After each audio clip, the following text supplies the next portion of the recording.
Attorney Amando Vergil Ligutan, Senior Lecturer, UP College of Law. Magandang hapon, Attorney Ligutan. Maan makapagal po. Maan, magandang hapon. Tsaka kasama kay Zambo, din. tsaka kay Willie. Good afternoon. Ayan. Attorney, magandang hapon. Attorney, naalala ko parang ganitong panahon yun eh. Yes. Yung hinihintay kayo namin sa labas ng office ni SecGen. Oo. Ay ano bang balita? Ano ba, may ine-expect ba tayo sa 2026 na impeachment complaint again laban sa pangalawang Pangulo? I think naman, no, sa dami naman ng mga impeachment complaints na na-file against the Vice President, hindi siya improbable, Zandro, no, na may magfa-fight ulit. No? Hindi lang kami, kahit yung ibang grupo, I think madadagdagan pa, di ba?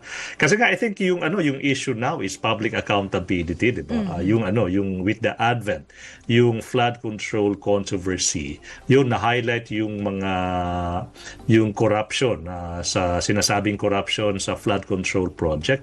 Pero hindi dapat yan excuse, Zandro, no, na makakalimutan na ba natin yung mga serious allegations against the sitting Vice President? Hindi dapat.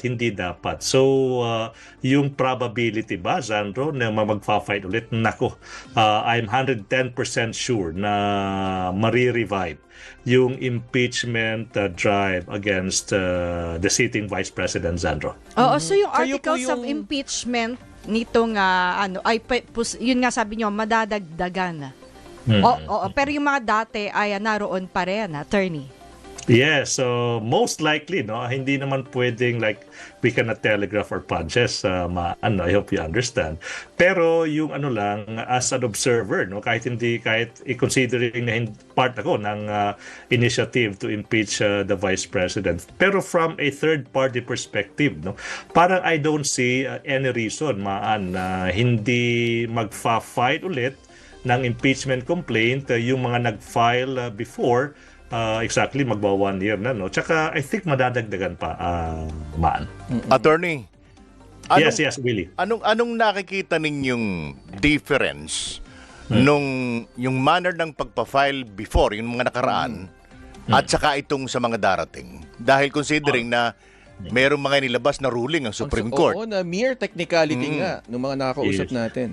Pero alam nyo, Willie, no, that's a good question. No? Pero on record, as of now, hindi pa naman final yung resolution ng Supreme Court. Kasi nga parang there are pending 5 motions for reconsideration. Kami yung panglima, I think. No? Kami yung panglima. Until now, wala pang resolution sa mga pending motions for reconsideration to yung ruling in Duterte versus House of Representatives, which we maintain, no, na kailangan talagang i-revisit, i-reconsider na Supreme Court. Kasi sa ating mga nakitang, with all due respect, no, yun yung sa programa, sa isang di ba, with all due respect, mga errors sa facts and errors sa law, no, in that decision. So yung sagot siguro sa tanong mo, Willie, no, I think yung mga magfa-file ulit come February 5, 2026, i-consider na yung mga parameters, yung mga guidelines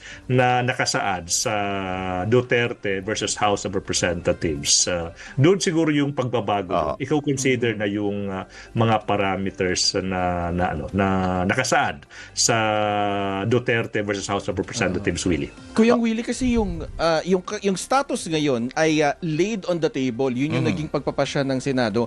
Is it a possibility na buhayin na lang yun imbis na mag-file ng impeachment complaint na panibago, o Kasi naka-archive lang oo, di ba? naka-laid on the table lang siya? Oo. Is that a possibility, Attorney Ligutan? In the realm of possibilities, kung yung Senado now, pag there is this collective judgment so on the part of the Senate na they can proceed with the impeachment trial, yung possibility andyan eh. So it depends.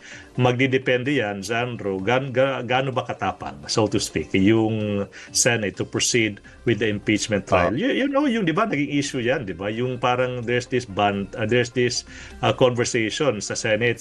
Ano ba yung mas mataas? Yung Senate as an impeachment court or yung Supreme Court? Di ba yun yung exchange between senators Pangilinan and Estrada. No? Of course, sasabihin ng iba, it is the Supreme Court.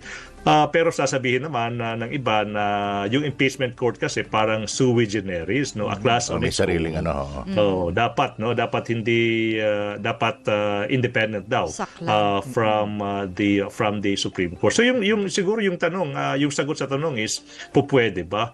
Yes, pupwede yan. It really depends on the Senate, Sandro. Kung sakali ring halimbawa, kung ano yung maging pagpapasya, yung final, no, ng SC, baliktarin man niya o hindi, hindi na magmamatter yun, attorney. Kasi meron namang panibago to because yun, naglaps na nga yung ban. Yun nga sana yung tatanong ko. Oo. Kung Magmamatter yun maapektuhan ba yung... Magmamatter yan. Pag hindi siya parang napaka-unlikely, no? Napaka-unlikely na magre-reverse yung Supreme Court kasi nga unanimous, di ba? Pero hindi siya improbable. You know, isang bagay yan ina-argue namin, no? Kasi may mga factual error eh. Alam mo, I would like to point out one thing lang, no? Sinabi kasi ng Supreme Court sa Duterte na kasi daw na-archive, na-dismiss yung three impeachment complaint, na-archive siya, and then pag sinabing archive daw, ibig sabihin na dismiss. So hindi na pwede yung fourth. Pero Zaro tsaka Willie, andun kami noon yung session na yun Nauna yung pagfa-file ng fourth impeachment complaint. Nauna yan compared yung pag-archive. So, with all due respect, mali po yung appreciation ng Supreme Court sa pangyayari sa loob ng Kamara. Nauna po yung pagfa-file ng fourth impeachment complaint. Nauna po yan compared yung pag-archive ng first three. So, mali po. With all due respect, no? Ayun pong ina-argue namin sa motion for reconsideration na mali pong sabihin na because na-archive tsaka na-dismiss na yung first three, na-bar na yung fourth impeachment, nauna yung fourth Nauna yung pagpa-file ng fourth kaysa sa pag-archive. So isang reason na we really would like to hear from the Supreme Court. Yung sagot sa tanong mo, may pagbabago ba? Yes, malaki. Pag napaka-unlikely pero hindi naman improbable, pag na-reverse ng Supreme Court yung sarili niya at sabihin mali yung decision in Duterte, wala nang makapagpigil sa Senado in proceeding to trial. Forthwith. Yung forthwith, medyo tagal-tagal yung forthwith, di ba? Yung dapat So sabihin natin wala pang desisyon ng Supreme Court. Kung may panibagong darating, magtatapos na yung isang taon di ba? Sa Pebrero di ba?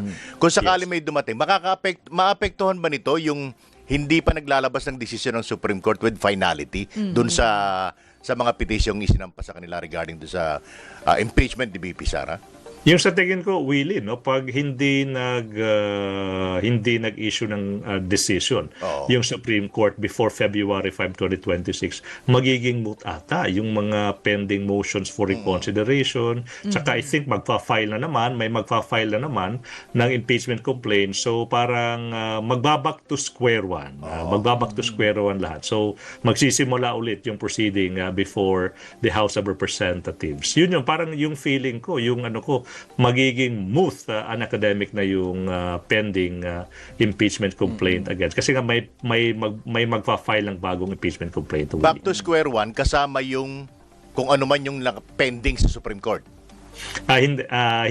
Pag hindi na reverse ng Supreme Court yung sarili niya, technically wala na yung fourth 1, 2, 3, 4 impeachment complaint filed last year. Also this year, Willie. So dapat parang back to square one nga. So parang mawawala na sa equation yung pending yung fourth impeachment complaint, yun yung na-file sa Senado, tsaka yung first three impeachment complaint na file sa House of Representatives. Talagang back to square one. Willie. Pero Attorney Ligutan kasi, iba na rin kasi yung komposisyon ng Senado ngayon. Hindi na napalitan na yung dating Panguluhan na kumbaga parang hindi umaksyon doon nga sa impeachment complaint laban kay VP Sara. Sa tingin niyo po ba mas favorable ngayon under the leadership of Senate President Tito Soto? Politically, yes, mas favorable. Pero I agree, yung stance ng Senado now, may Supreme Court decision na, di ba? Sabi na hindi pwedeng pagpatuloy yung impeachment trial. So I think yung Senate naman, they are acting on the side of caution, and rightly so, Sandro. Kasi nga, there's a pending Supreme Court decision. Hindi naman nila pwedeng baliwalain yung Supreme Court decision na yan, Sandro. Nako, sa darating na Pebrero, mukhang dalawa yung aabangan nating malaking storya. Dahil sabi ni Attorney Chrissy Conti, mukhang sasabay din dito sa Pebrero yung ICC trial. So mag-ama yan na babantayan natin parehong isasalang sa trial. Yes. Diba? Yes. Oo, attorney. Anong And for aabangan what? nyo dun sa, Pero sa Maan, dalawa? yung tanong siguro, Maan, for what? Ano yung mga charges against them? Yung isa, crimes against humanity, yung pagpatay ng libo-libo nating mga kababayan. Tsaka yung anak naman, yung Vice President, yung yung sinasabing misuse of millions of pesos of confidential fund. Ito yung mga these are serious allegations. So dapat talagang yung trial dapat magpatuloy. Kasi nga, the people deserve to know the truth, man. O yan, maraming salamat Attorney Amando Vergil Ligutan, Senior Lecturer ng UP College of Law. Maraming salamat sa pagsama niyo sa amin. Salamat, ngayong Attorney. hapon. Thank you, Attorney. Salamat, Maan, Zandro, and Willie. Marami pang aabangan sa pagbabalik ng ATM. Anong take mo? Magbabalik ang ATM. Anong take mo? Dito lamang sa DZMM Radio Patrol 630 at DZMM